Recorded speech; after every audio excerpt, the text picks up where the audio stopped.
avant de commencer, je vous invite à vous prosterner avec moi pour la prière. Inclinons-nous.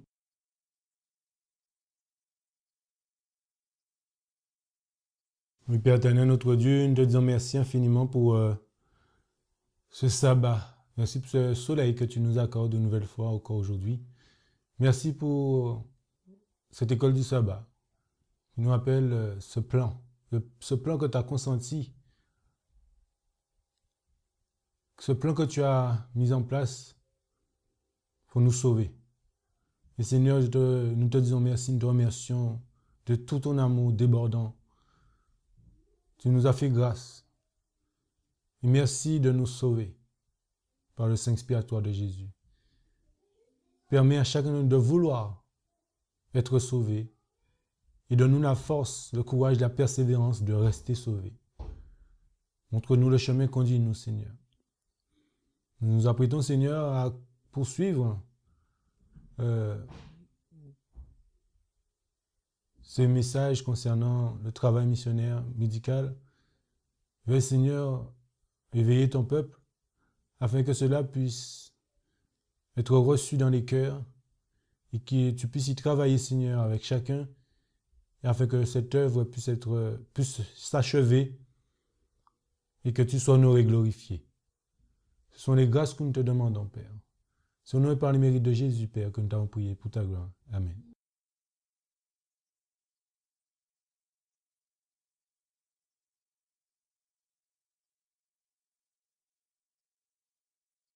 Donc,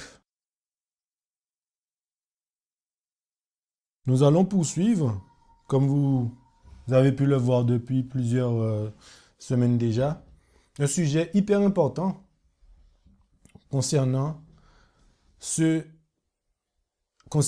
travail missionnaire médical. Et aujourd'hui, nous allons aborder une première partie de cette quatrième partie qui s'intitule « Ceux qui sont appelés à l'œuvre missionnaire médicale ». Et dans ce premier point que nous allons aborder aujourd'hui, et c'est des choses que peut-être vous avez déjà entendues lors de mes précédentes présentations, mais là, la messagère du Seigneur encore va nous instruire concernant ce bras droit de l'Évangile à travers le travail missionnaire médical.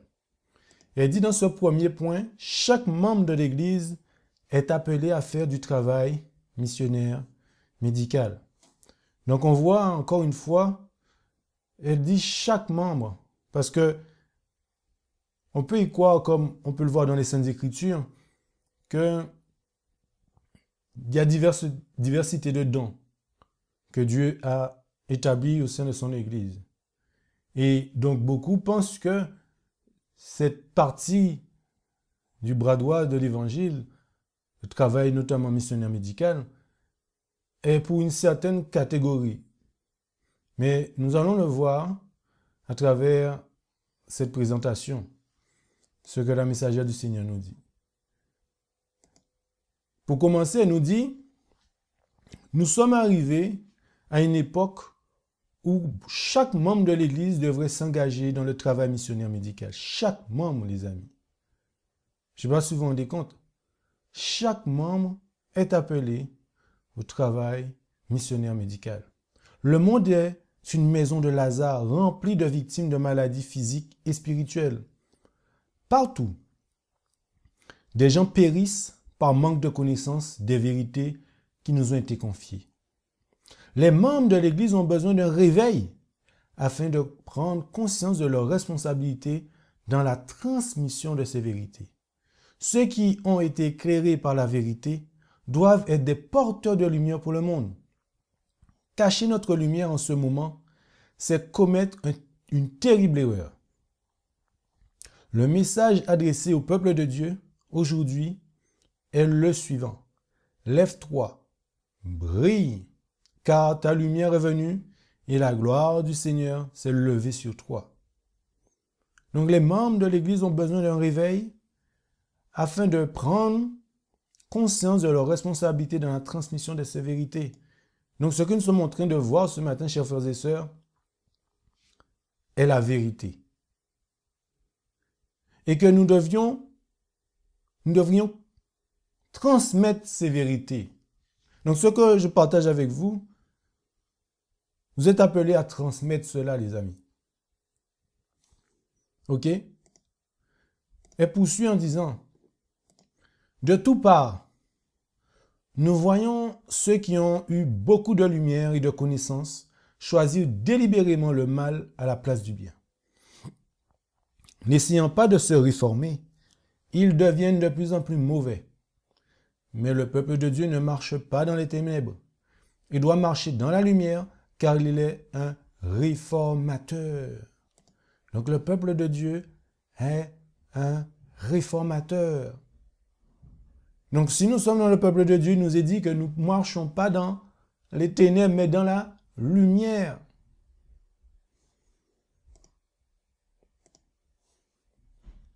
Il poursuit. Pour le véritable réformateur, qui sont dans la lumière, la mission médicale fera quoi, les amis? Ouvrira de nombreuses portes. Personne n'a besoin d'attendre d'être appelé dans un champ lointain pour commencer à aider les autres. Personne. Où que vous soyez, vous pouvez commencer immédiatement et les possibilités sont à la portée de tous. Entreprenez le travail dont vous êtes responsable. Le travail qui doit être fait dans votre maison et dans votre quartier. Maison, quartier. N'attendez pas que d'autres vous poussent à l'action. Dans la crainte de Dieu.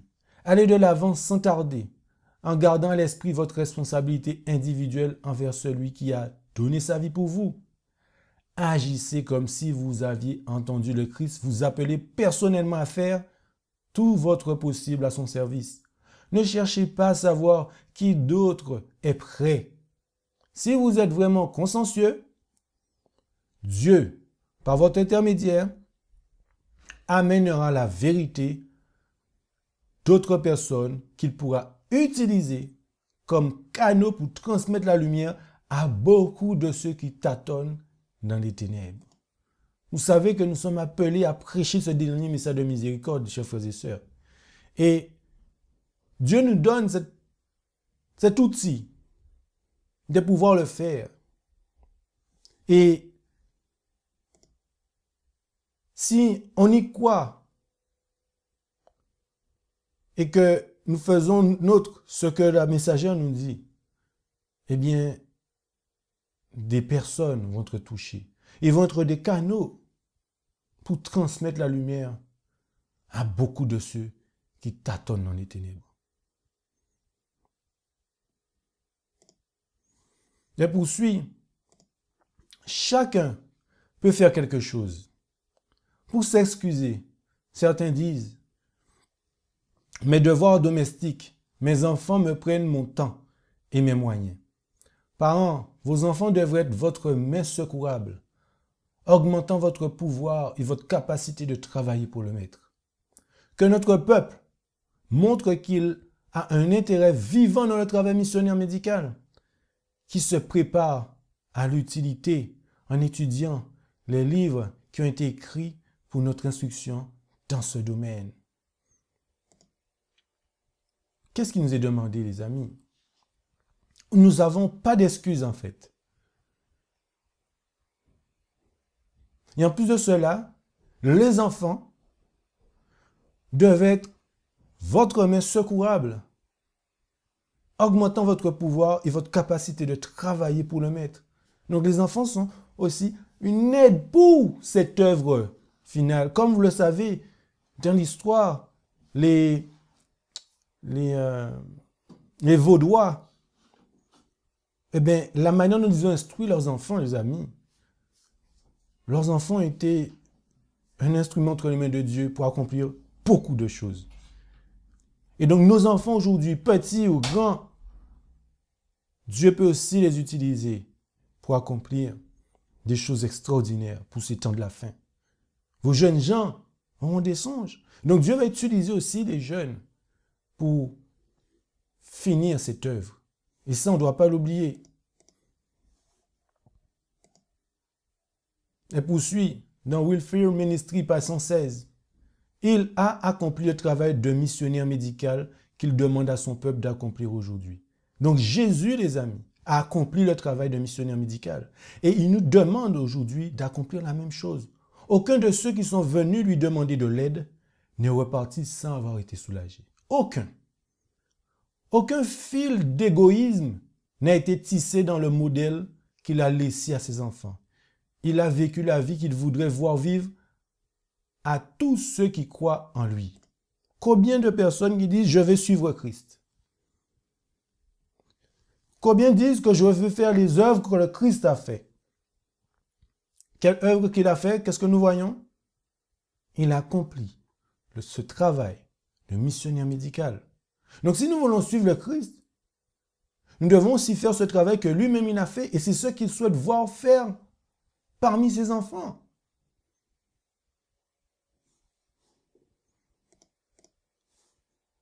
Pendant 3 ans, les disciples ont eu devant eux le merveilleux exemple du Christ. Jour après jour, ils marchaient et parlaient avec lui, écoutant ses paroles de réconfort pour ceux qui étaient fatigués et chargés, et voyant les manifestations de sa puissance en faveur des malades et des affligés. Lorsque le moment est venu pour lui de les quitter, il leur a donné le pouvoir de travailler comme il l'avait fait. Il leur a accordé sa grâce en disant « Vous avez reçu gratuitement, donné gratuitement ». Il devait aller dans le monde pour répandre la lumière de son évangile d'amour et de guérison. Il devait accomplir l'œuvre qu'il avait accomplie. Et c'est l'œuvre que nous devons également accomplir.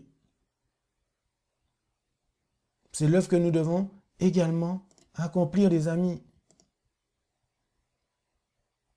Pendant 3 ans, le Christ eut devant eux le merveilleux exemple. Ils ont écouté ce que Jésus leur disait, les amis. Ils ont vu ce que Jésus a fait.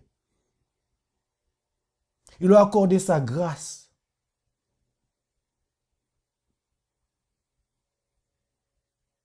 Et qu'est-ce qu'il a fait de merveilleux? Il leur a donné le pouvoir de travailler comme il a fait.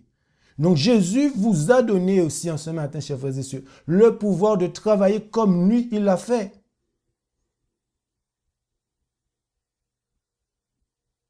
Et par cela, il devait aller dans le monde. Nous devons aller dans le monde pour répandre la lumière de son évangile d'amour et de guérison. Et c'est l'œuvre que nous devons également accomplir dans le monde. Voilà l'œuvre, chers frères et sœurs, qui nous est demandée d'accomplir dans le monde.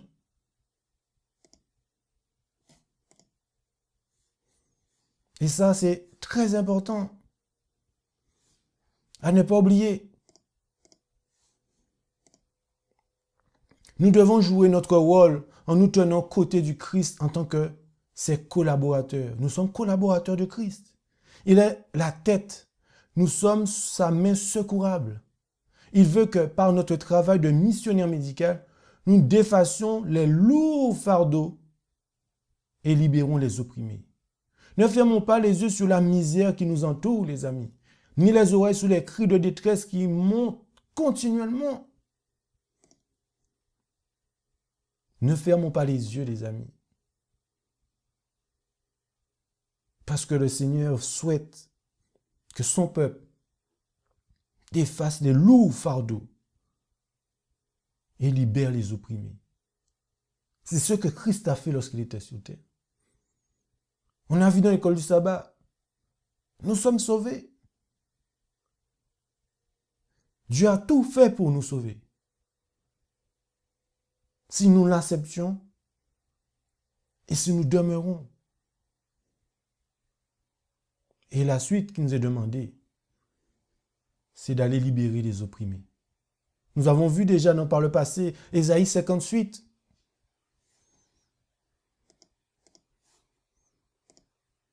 Dans Jésus-Christ, à la page 642, paragraphe 4, il dit « Nous trouverons ses empreintes près du lit du malade, dans les taudis de la pauvreté, dans les ruelles encombrées de la grande ville et dans tous les endroits où il y a des cœurs humains qui ont besoin de consolation.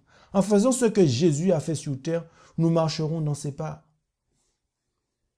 Vous avez vu ça, les amis? En faisant ce que Jésus a fait sur terre, nous marchons dans ses pas. Il allait où? Au pied des lits des malades, dans les taudis de la pauvreté, dans les ruelles encombrées, dans les grandes villes et dans les endroits où des cœurs humains qui ont besoin de consolation. Vous voyez, les amis, le monde ne va pas bien. Et Jésus nous appelle à le suivre. En faisant ce que Jésus a fait, nous marchons dans ses pas. Et nous disons que nous voulons marcher dans ses pas.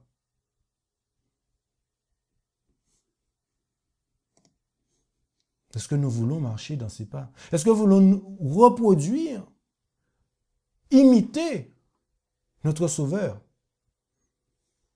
Voilà la grande question. Le travail missionnaire.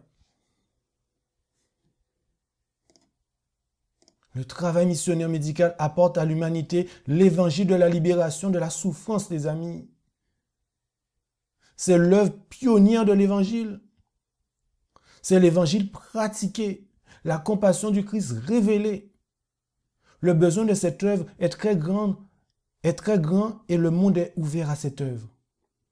Dieu veut que l'importance du travail missionnaire médical doit être comprise et de nouveaux champs d'action peuvent être immédiatement explorés.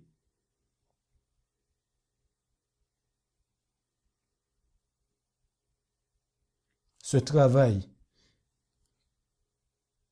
apporte à l'humanité l'évangile de la libération de la souffrance. C'est l'œuvre pionnière, les amis, de l'évangile. C'est l'évangile pratiqué, la compassion du Christ révélée. Amen.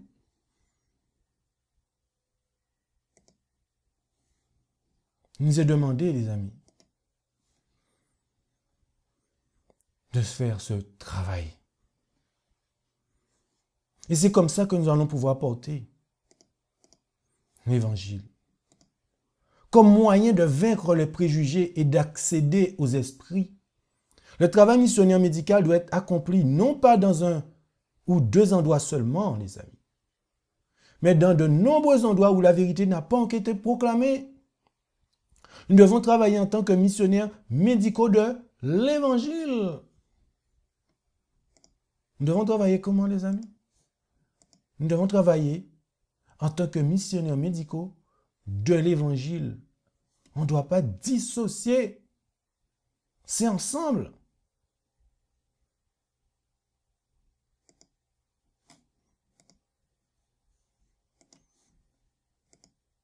C'est ensemble, les amis. Elle nous dit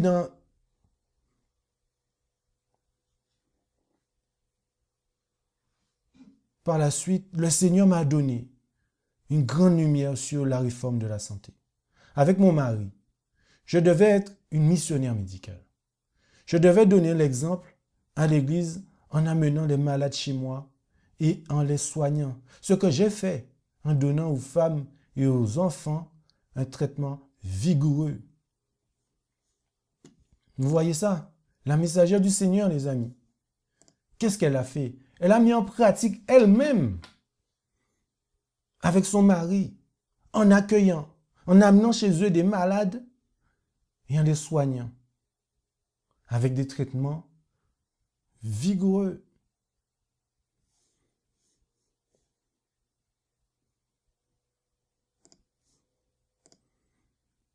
Avec des traitements vigoureux, les amis.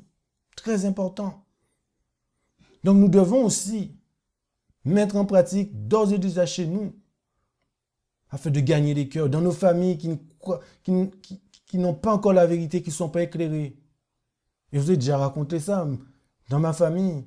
Le si peu que je connais au niveau des remèdes naturels que j'ai partagés avec ma famille, eh bien, vous savez, systématiquement, peu importe le souci qu'ils ont, ils vont m'envoyer un petit message. Oui, Marlin, qu'est-ce qu'on peut prendre, qu'est-ce qu'on peut faire, et tout, etc. Pourtant, ils sont très docteurs. Hein.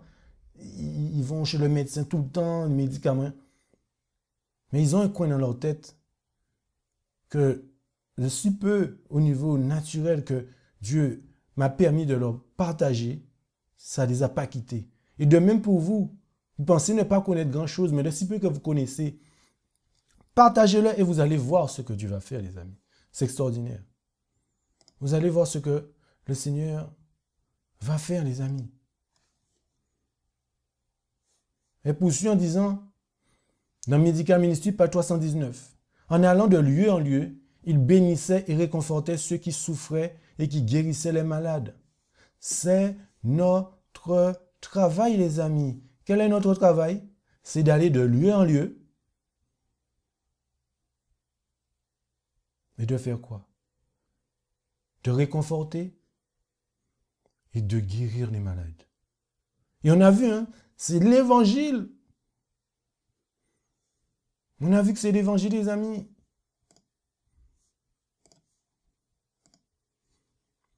Et donc, c'est à cela que nous sommes appelés. Il poursuit, au fur et à mesure que l'agression religieuse subvertit les libertés de notre nation, ceux qui défendent la liberté de la science seront placés dans des positions défavorables. Dans leur propre intérêt, ils devraient, pendant qu'ils en ont l'occasion, devenir intelligents en ce qui concerne la maladie, sa cause, sa prévention et sa guérison. Tous ceux qui le font trouveront un champ de travail partout. Tous ceux qui feront quoi, les amis? Tous ceux qui feront avec intelligence. Apprendre en tout ce qui concerne la maladie, sa cause et sa prévention et sa guérison. Il y aura des personnes souffrantes, beaucoup d'entre elles qui auront besoin d'aide. Vous voyez pourquoi Dieu a permis que nous ayons cette vérité pour pouvoir terminer cette œuvre. C'est parce que Dieu nous aime et Dieu a tout pourvu pour nous. Et poursuit, les serviteurs du Christ doivent suivre son exemple. Êtes-vous serviteur? En allant d'un endroit à l'autre, il a réconforté ceux qui souffraient et guérir les malades. Puis il leur a présenté les grandes vérités concernant son royaume. C'est le travail de ses disciples. Chers frères et sœurs, comme vous pouvez le voir, premièrement, qu'est-ce qu'il faisait? Il allait d'un endroit à l'autre, réconforter ceux qui souffraient et les guérir. Et après, il leur a présenté les grandes vérités concernant son royaume. C'est le travail de ses disciples. Donc, notre travail, c'est d'aller réconforter, de guérir et de présenter les grandes vérités concernant son royaume. Il y a un ordre. C'est vrai que souvent on veut présenter l'évangile tout de suite, si c'est la volonté de Dieu. Ok. Mais si nous suivons aussi cet ordre que Dieu a établi, comme c'est Dieu qui l'a établi, nous verrons les fruits, les amis. Nous verrons les fruits. Et nous devons y croire. Nous ne devons pas avoir peur, parce que c'est la méthode de Dieu. Commencez à faire de la mission médicale avec les moyens dont vous disposez. Vous verrez qu'ainsi la voie s'ouvrira, les amis, pour que vous puissiez organiser des lectures bibliques. Le Père Céleste vous mettra en contact avec ceux qui ont besoin de savoir comment soigner leurs malades. Mettez en pratique ce que vous savez sur le traitement des maladies. Ainsi, la souffrance sera soulagée et vous aurez l'occasion de rompre le pain de vie, de la vie aux âmes affamées. Amen. Vous avez vu ça? Mes amis,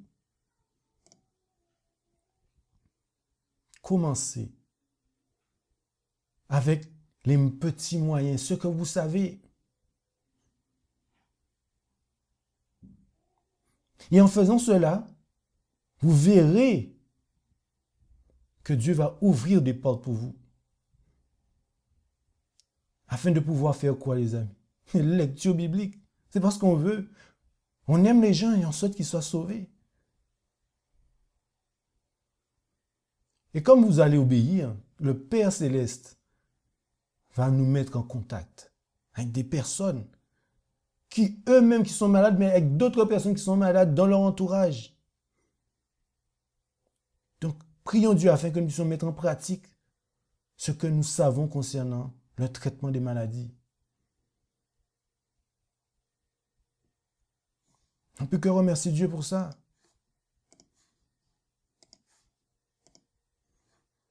Honorons Dieu, louons Dieu pour ça.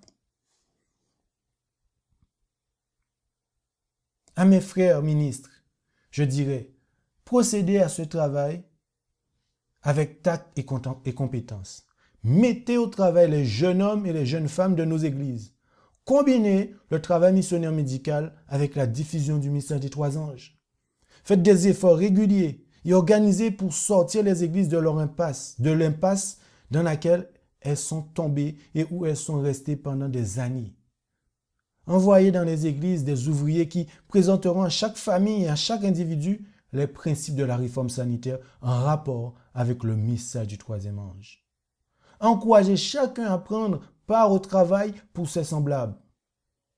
Et voyez si le souffle de vie ne viendra pas rapidement dans ces églises. Waouh! Chers frères et sœurs, pourquoi peut-être il n'y a pas de vie au sein de l'Église de Dieu? C'est peut-être parce que le travail, notamment des ministres, n'est pas fait. C'est-à-dire de mettre au travail des jeunes en les apprenant à combiner le travail missionnaire médical et la diffusion du message des 3 anges. En apprenant à chaque individu les principes de la réforme sanitaire en rapport avec le message du 3e ange. Donc si on ne fait pas cela, certainement les amis, pas de souffle de vie dans l'Église de Dieu.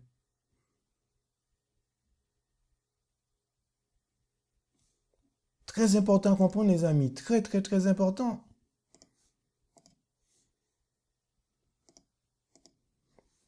Dans Luc chapitre 14 verset 21-23, qu'est-ce qu'il nous est dit? Luc chapitre 14 verset 21-23.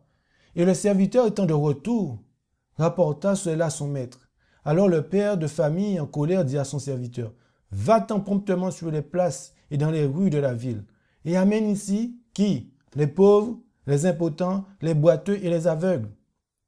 Verset 22, et ensuite, le serviteur dit, Seigneur, on a fait ce que tu as commandé. Il y a encore de la place. Verset 23, et le maître dit au serviteur, va dans les chemins et le long des haies, et contrains d'entrer ceux qui y sont, afin que ma maison soit remplie.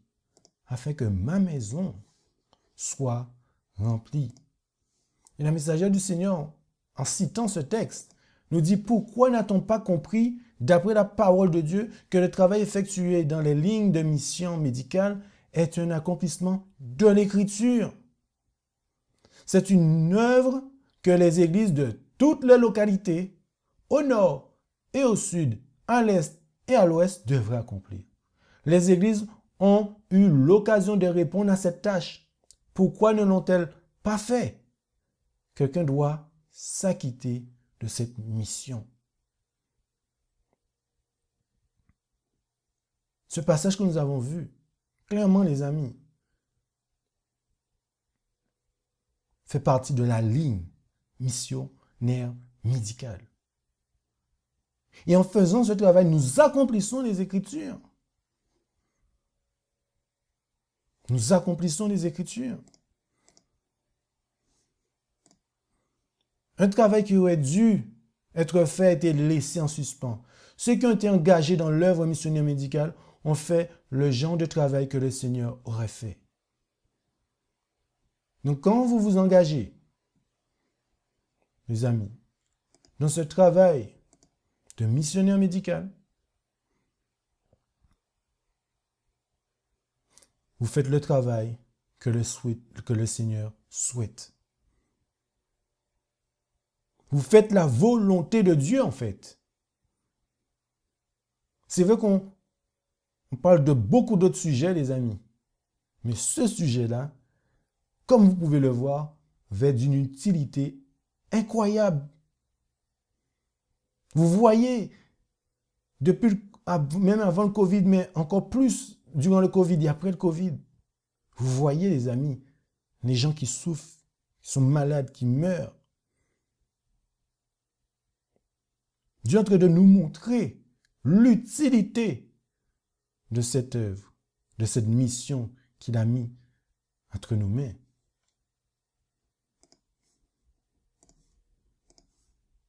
Et ça, nous devons comprendre ça.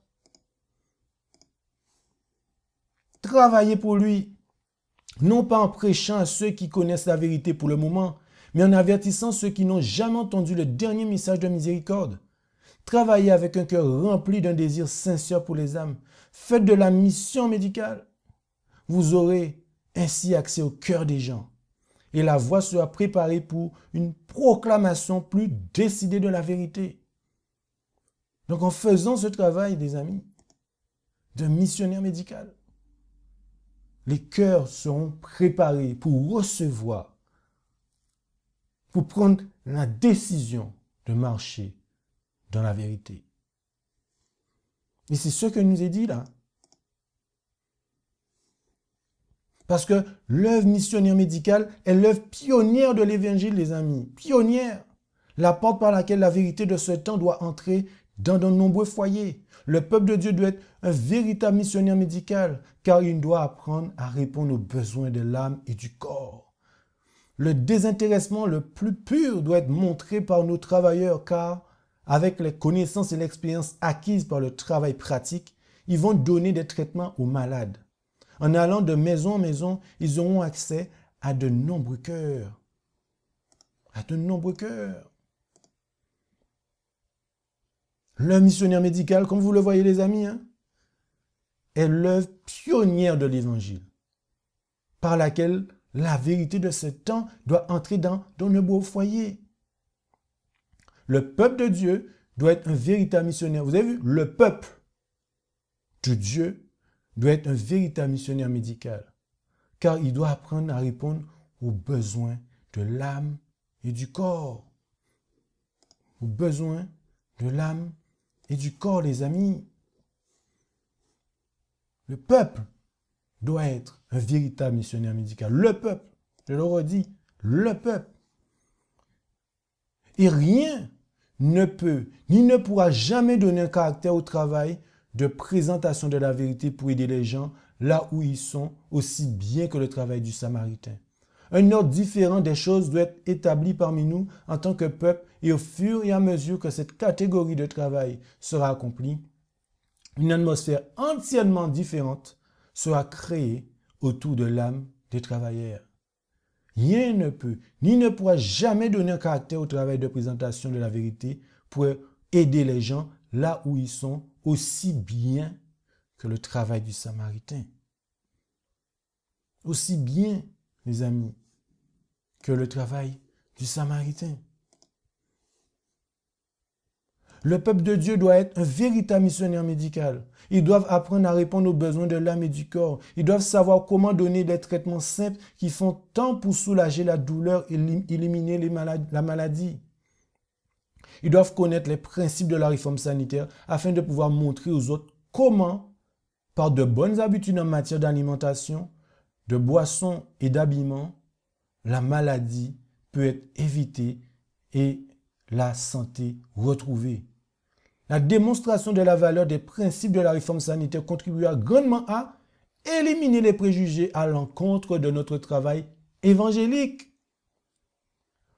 Le grand médecin qui est à l'origine de l'œuvre médicale missionnaire bénira tous ceux qui iront de l'avant avec humilité et confiance en cherchant à transmettre la vérité pour ce temps. Qui sera béni? Tous ceux qui iront de l'avant avec humilité et confiance en cherchant à transmettre la vérité pour ce temps. En faisant quoi, les amis? En faisant quoi? Eh bien, en apprenant comment donner les traitements simples qui vont pouvoir soulager les gens, pouvoir éliminer les maladies. Apprendre aux gens les bonnes habitudes concernant l'alimentation, les boissons, l'habillement. Pour leur expliquer que à travers toutes ces choses, les maladies peuvent être évitées, la santé peut être retrouvée. Et si on fait cela, Dieu va nous bénir, les amis. Est-ce que vous voulez être bénis? C'est ça la grande question. Je pense que oui. Mais Dieu veut vous bénir. Et il vous donne tout pour que vous puissiez recevoir ces bénédictions. Les travailleurs, les missionnaires médicaux de l'Évangile sont nécessaires maintenant. Vous ne pouvez pas vous permettre de passer des années à vous préparer. Bientôt, les portes ouvertes à la vérité seront définitivement fermées. Portez le message maintenant.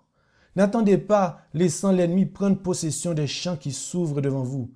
Que de petites compagnies se mettent en route pour accomplir l'œuvre à laquelle le Christ a affecté ses disciples. Qu'ils travaillent comme évangélistes, diffusant nos publications et parlant de la vérité à ceux qu'ils rencontrent. Qu'ils prient pour les malades, qu'ils répondent à leurs besoins, non pas des médicaments, mais par des remèdes naturels et qu'ils leur enseignent comment recouvrer la santé et éviter la maladie. Le travail missionnaire est nécessaire maintenant. C'est ce qui nous est dit. Pas demain, maintenant. Et Dieu a accordé un privilège concernant ce deuxième point que nous allons voir. Et elle dit que chaque mère est appelée à un travail de mission médicale. Chaque mère est appelée à ce travail. Il existe de nombreuses façons d'utiliser l'eau pour soulager la douleur et enrayer la maladie. Tout le monde devrait apprendre à l'utiliser dans les traitements domestiques simples. Les mères, en particulier, devraient savoir comment prendre soin de leur famille, tant dans la santé que dans la maladie. Tant dans la santé que dans la maladie. En faisant quoi? Des choses toutes simples avec l'eau. L'hydrothérapie, il y a plein de choses qu'on peut faire, ne serait-ce qu'avec l'eau, en utilisant l'eau pour soulager. Donc en apprenant aux enfants, en transmettant aux enfants. Moi, je l'ai déjà expérimenté avec mes enfants. Ou parfois, il y a de la fièvre, une fièvre assez élevée. Comment faire partir cette fièvre avec l'eau, les pieds dans l'eau, etc., etc. Je leur ai déjà montré, expérimenter cela avec eux et ça fonctionne.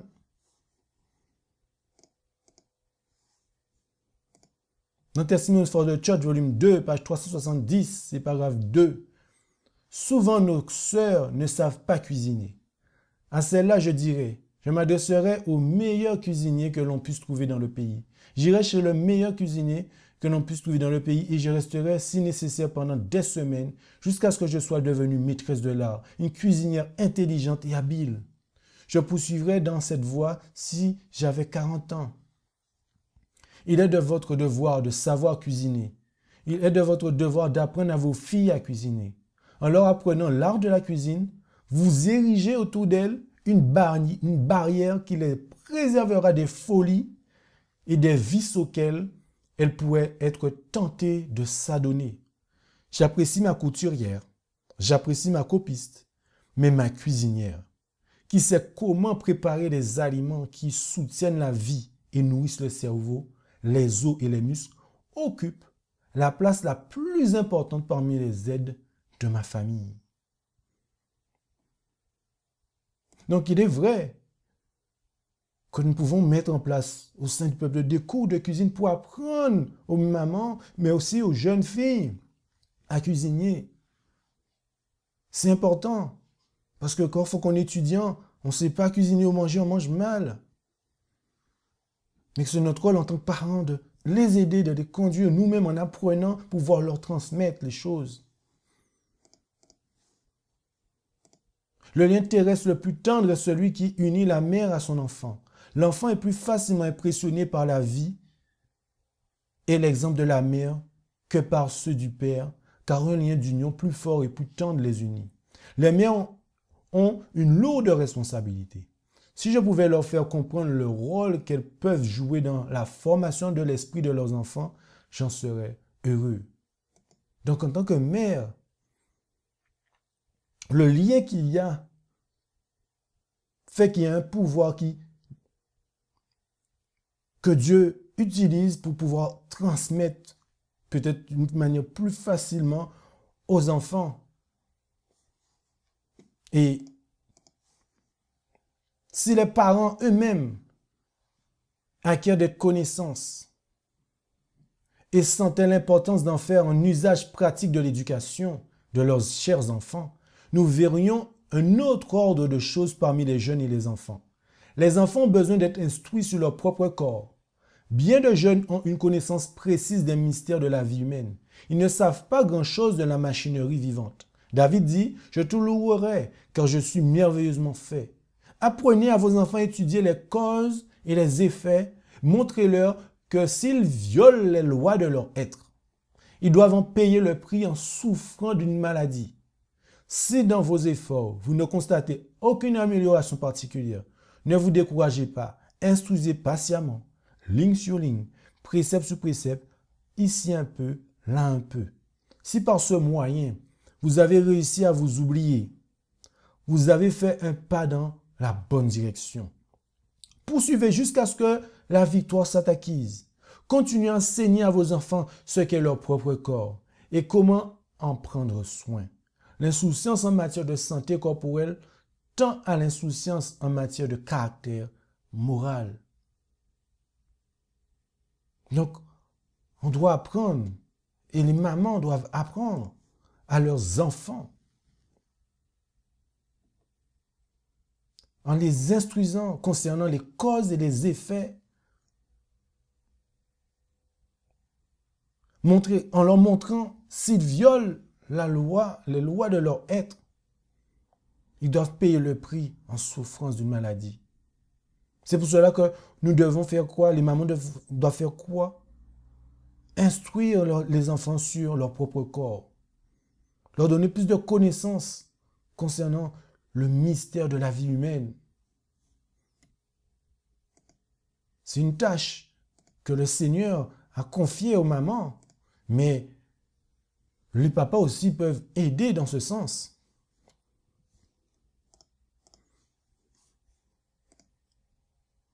Ne négligez pas d'apprendre à vos enfants à cuisiner. Ce faisant, vous leur transmettez les principes qu'ils doivent avoir de leur éducation religieuse.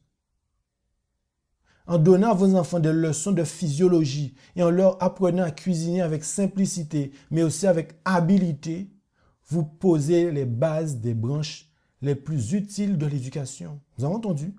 Vous posez les bases des branches les plus utiles de l'éducation. Il faut de l'habilité pour faire un bon pain léger. Il y a de la religion dans la bonne cuisine. Et je m'interroge sur la religion de ceux qui sont trop ignorants et trop négligents pour apprendre à cuisiner. Waouh! Ça peut tomber dans certains jardins, ça. Je m'interroge sur la religion de ceux qui sont trop ignorants et trop négligents pour apprendre à cuisiner. Donc c'est un art d'apprendre cela.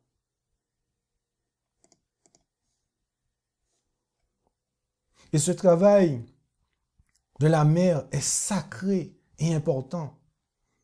Elle doit enseigner à ses enfants, dès le berceau, des habitudes d'abnégation et de maîtrise de soi. On doit apprendre nos enfants à se maîtriser. Son temps, dans un sens particulier, appartient à ses enfants. Mais s'il est principalement occupé par les folies de cette époque dégénérée, si la société, les vêtements et les divertissements absorbent son attention, ses enfants ne parviendront pas à être convenablement éduqués. Donc, chère mère, Dieu vous a confié un travail sacré et important. Et depuis le berceau, on doit les enseigner et les apprendre à se maîtriser.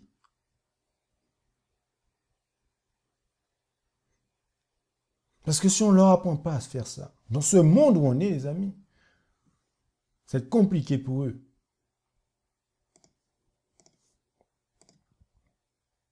C'est très compliqué pour eux. Beaucoup de mères qui déplorent l'intempérance qui existe partout ne regardent pas assez loin pour en voir la cause. Trop souvent, la cause se trouve à la table de la maison. Beaucoup de mères, même parmi celles qui professent être chrétiennes, mettent chaque jour à la disposition de leur famille des aliments riches et bien assaisonnés qui tendent l'appétit et encouragent les excès de table. Dans certaines familles, les viandes constituent l'essentiel de l'alimentation et par conséquent, le sang se charge d'humeur cancéreuse et scrofuleuse. Lorsque la souffrance et la maladie surviennent, la providence est chargée de ce qui est le résultat d'une mauvaise conduite. Je le répète, l'intempérance commence à table et dans la majorité des cas, l'appétit est satisfait jusqu'à ce que l'indulgence devienne une seconde nature. Faisons attention, notamment à ce que nous mettons à table pour nos enfants. Parce qu'il est très difficile de désapprendre les habitudes que l'on a apprises tout au long de sa vie. Et comme vous pouvez le lire, le démon de l'intempérance. Oui, chers frères et sœurs, il y a un démon et ce démon, c'est le démon de l'intempérance. Et ce démon de l'intempérance a une force gigantesque et n'est pas facile à vaincre. Mais si les parents entament la croisade contre ce fléau au coin de leur feu, dans leur propre famille, par les principes qu'ils enseignent à leurs enfants dès leur plus jeune âge, ils peuvent espérer réussir. Ils peuvent espérer réussir. Vous aurez intérêt, mère, à employer les heures précieuses que Dieu vous a données à former le caractère de vos enfants et à leur apprendre à observer strictement les principes de la tempérance dans le boire et dans le manger. Qu'est-ce qui est marqué? Strictement. Pas petit brin, strictement.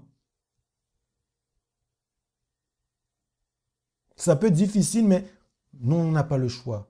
Parce qu'il y a le démon de l'intempérance. Il est là.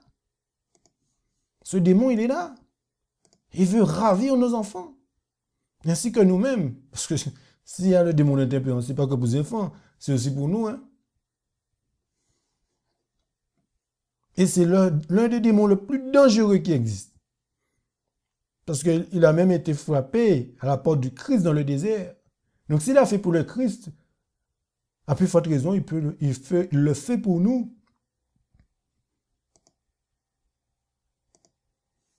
Chaque mère, elle dit, devrait se familiariser avec les lois qui régissent la vie physique. Elle devrait enseigner à ses enfants que l'assouvissement des appétits animaux produit une action morbide dans le système et affaiblit leur sensibilité morale. Les parents doivent rechercher la lumière et la vérité comme des trésors cachés. Les parents ont la charge sacrée de former le caractère de leurs enfants pendant l'enfance. Ils doivent être à la fois l'enseignant et le médecin de leurs enfants. L'enseignant et le médecin de leurs enfants. Ils doivent comprendre les besoins et les lois de la nature. Les enfants doivent comprendre ça. Un respect scrupuleux des lois que Dieu a implantées dans notre être assurera la santé et il n'y aura pas de rupture de la constitution qui tentera les affligés d'appeler un médecin pour les rafistoler. Donc pour éviter tout ça, nous devons enseigner à nos enfants, les familiariser avec les lois qui régissent la vie physique.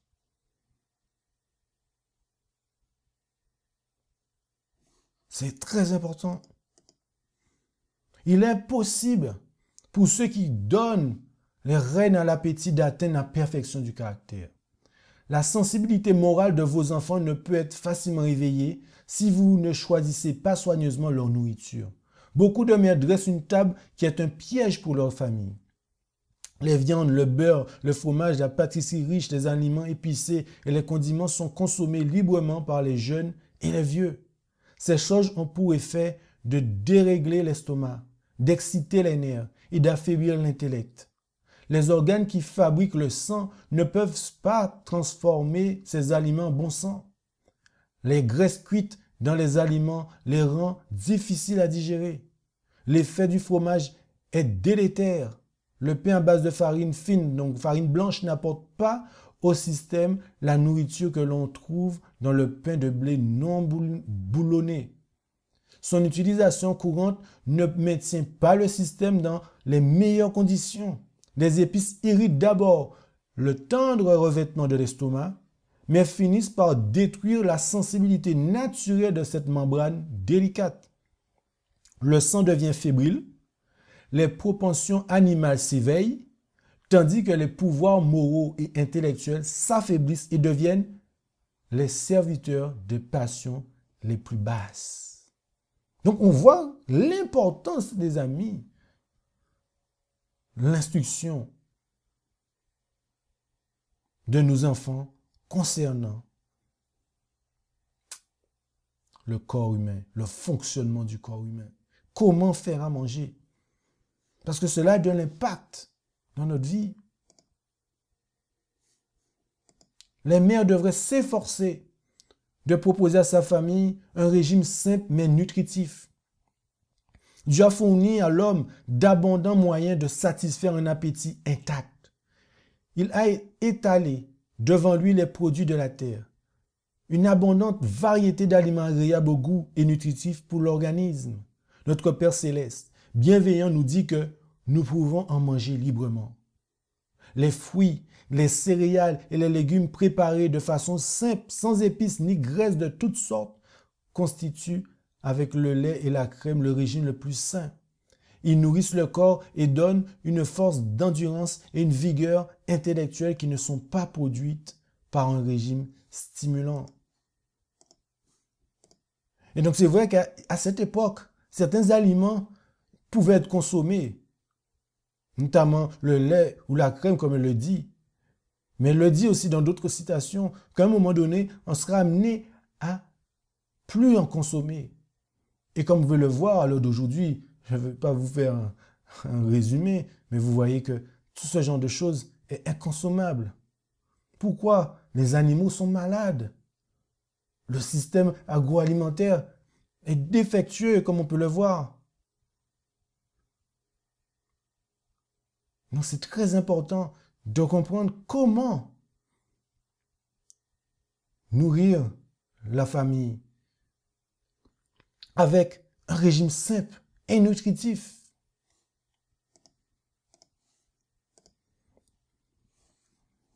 Et les parents devraient s'efforcer d'éveiller chez leurs enfants l'intérêt pour l'étude de la physiologie. Dès l'aube de la raison, l'esprit humain devrait devenir intelligent en ce qui concerne la structure physique.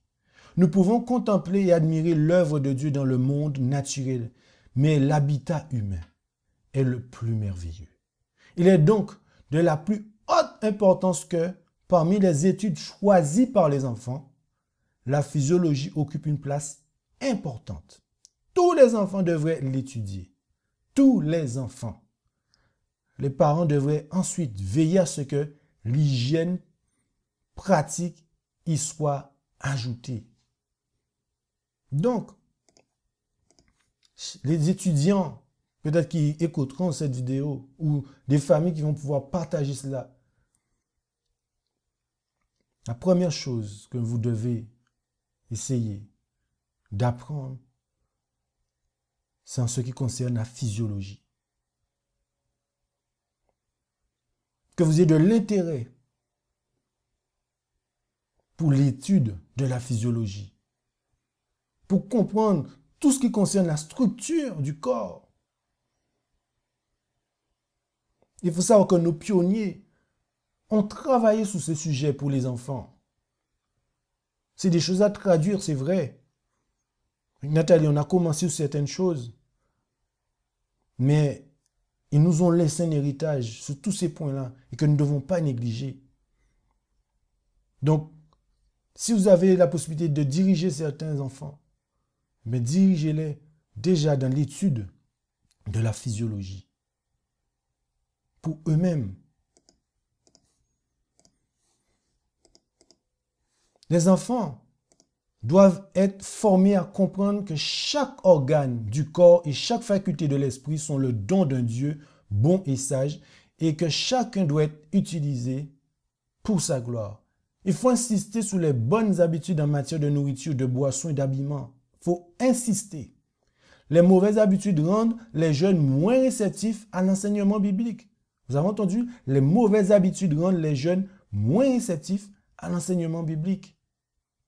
Donc si nous avons des enfants qui ne sont pas réceptifs aux enseignements bibliques, c'est peut-être qu'en matière de nourriture, de boisson, d'habillement, nous n'avons peut-être pas fait ce qu'il fallait.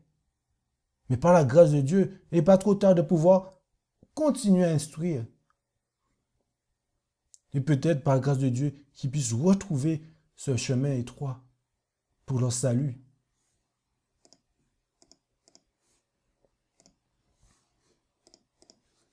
Rares sont les jeunes qui ont une connaissance précise des mystères de la vie. L'étude du merveilleux organisme humain, de la relation et de la dépendance de toutes ces parties compliquées, est un sujet auquel la plupart des mères s'intéressent peu, voire pas du tout. Elles ne comprennent pas l'influence du corps sur l'esprit ou de l'esprit sur le corps. Elles s'occupent de futilités inutiles et prétendent ensuite qu'elles n'ont pas le temps d'obtenir les informations dont elles ont besoin pour s'occuper correctement de la santé de leur enfant. Il est plus facile de se confier aux médecins. Des milliers d'enfants meurent par l'ignorance de leurs parents des lois de l'hygiène. Des milliers d'enfants meurent par l'ignorance de leurs parents des lois de l'hygiène. Chers parents, c'est notre devoir d'apprendre ces choses pour pouvoir instruire nos enfants et pouvoir les soulager, les guérir lorsqu'ils sont peut-être malades, pour ne pas arriver à ce genre de stade.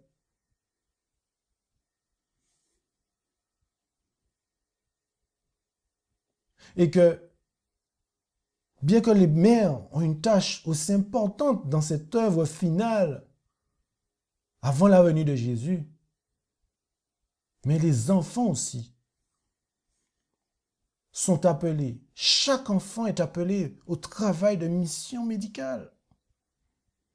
Chaque enfant. Prenez le temps, les enfants. Prenez le temps de lire, parents, à vos enfants, des livres de santé, ainsi que des livres traitant les plus particulièrement de sujets religieux.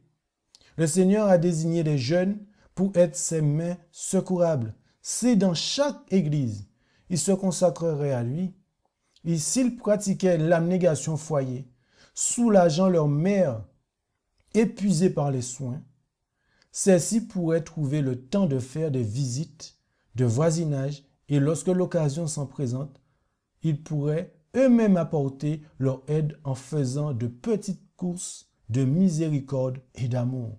Des livres et des documents traitant de la santé et de la tempérance pourraient être placés dans de nombreux foyers. dans de beaux foyers, pardon. La circulation de cette littérature est une question importante car c'est ainsi qu'une connaissance précieuse peut être transmise en ce qui concerne le traitement de la maladie. Donc, chers jeunes, c'est aussi votre devoir de pouvoir aider, de soulager votre mère, vos mères, afin qu'elles ne puissent pas être dans l'épuisement et pour ne pas pouvoir justement visiter les voisins. Et que vous-même, vous puissiez être utile, être un outil entre les mains de Dieu pour propager ce dernier message de miséricorde au monde entier. Donc, essayez de vous acquérir des livres et des documents qui traitent la santé, la tempérance. Et même dans vos recherches, n'hésitez pas à confectionner de la littérature, des petits livrets pour pouvoir justement distribuer à vos amis qui eux aussi méritent d'être sauvés, de connaître Christ. Vous aussi, vous êtes appelés, chers jeunes, à ce dernier message à prêcher au monde, en passant par ce travail missionnaire médical.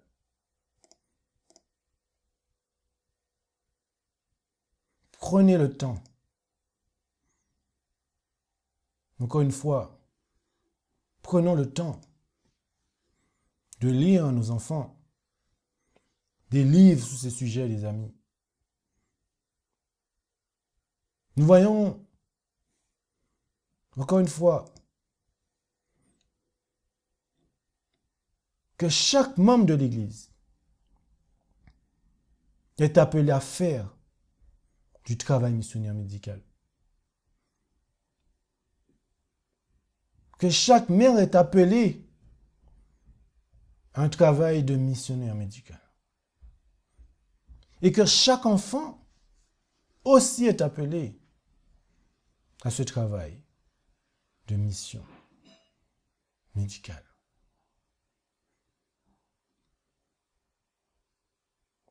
Et la prochaine fois, nous allons voir que chaque ministre est appelé au travail missionnaire médical. Chaque ministre.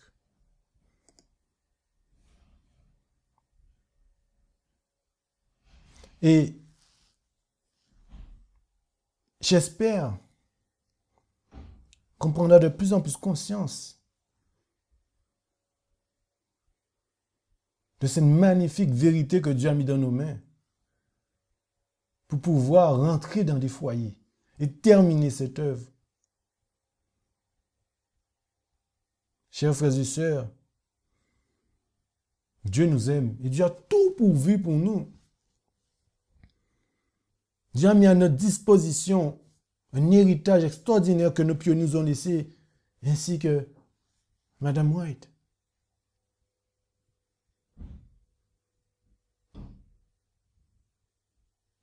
Que Dieu puisse vous accorder le discernement et l'intelligence, de connaître et d'apprendre en tout ce qui concerne les causes, les maladies et les remèdes. N'hésitez pas, par vos connaissances, petites soient-elles,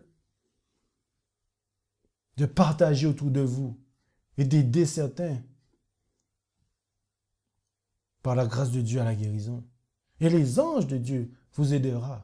Ils seront là et vous susurrera dans votre entraînement ce que vous devez prodiguer à ces personnes. Si vous y croyez. Et si vous n'attendez pas que d'autres fassent pour faire.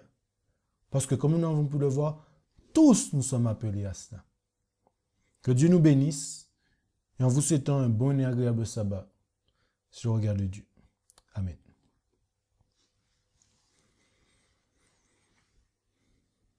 Amen.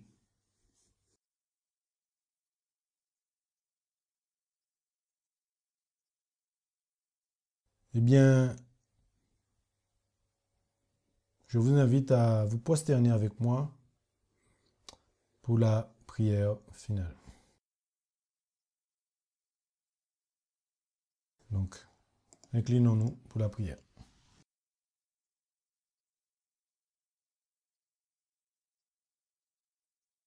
Oui, Père éternel, notre Dieu, notre roi, nous te disons merci encore de prendre soin de nous en nous révélant ton plan. Ce plan pour terminer cette œuvre. Ce plan qui va hâter la venue de Jésus, notre Sauveur. Oui, Père éternel, nous nous sentons peut-être petits par rapport à cette tâche. Mais comme tu nous as dit en ce jour, tu as tout donné aux disciples pour accomplir cette tâche. Donc demain, tu nous as tout donné pour accomplir cette œuvre du bon samaritain. Cette œuvre, même que ton Fils, notre Seigneur Jésus, a accompli sur cette terre, en allant de Bourgade, de maison en maison, de village en village, de ville en ville, afin de répondre aux besoins des gens, en soulageant les opprimés, en guérissant ceux qui sont dans la maladie. Père, je sais, et ton peuple le sait, que tu nous appelles à cette œuvre de même. Permets que nous ne soyons pas rebelles, que nous ne soyons pas dans la rébellion vis-à-vis de toi, Père. Je t'en supplie, viens à notre secours, que nous ne puissions pas dire, nous ne savions pas, parce que tout est écrit.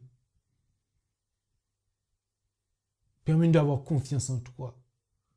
C'est vrai que ce sont des choses qui nous dépassent par moments. Mais ce même plan que tu as prévu pour les disciples, tu l'as prévu aussi pour nous. Oui, Père, puisses-tu bénir ton Église qui est au travail et ceux qui n'ont pas encore commencé vont se mettre au travail pour accomplir ta volonté. Je te prie pour chaque membre de ton Église, en particulièrement pour les mères. Tu vois leurs tâches. Mais Seigneur, tu as donné aucune épreuve au-delà de nos forces. Donc si tu as permis que les mères ont cette tâche aussi importante, c'est que tu leur as doté de toute capacité, de toute intelligence pour accomplir cette œuvre au sein de leur foyer ainsi que parmi leurs enfants. Oui, Père éternel, de même pour les enfants, tu leur as donné cette intelligence, cette insouciance de foi, comme tu as dans ta parole. Laissez les petits-enfants venir nous avoir, car le royaume des cieux est semblable à eux. Cette foi qu'ils ont. Et tu feras aussi de grandes choses à travers eux. Et nous le savons, car ils prophétiseront aussi. Alors, Père éternel, puisses-tu bénir chaque enfant, chaque étudiant, chaque adolescent, chaque mère, chaque grand-mère, que tu puisses les honorer, les glorifier, que tu sois honoré, glorifié, à travers l'œuvre que tu accompliras en chacun d'eux. Et c'est ma prière pour ton Église et pour chaque mère et pour chaque enfant, et que chaque père aussi, mari, puisse encourager leurs femmes, ainsi que leurs mères et leurs enfants dans ce champ. Et c'est au nom de Jésus, ton Fils, Père éternel, nous t'avons prié et nous demandons toutes ces grâces et pour ta gloire éternelle. Amen.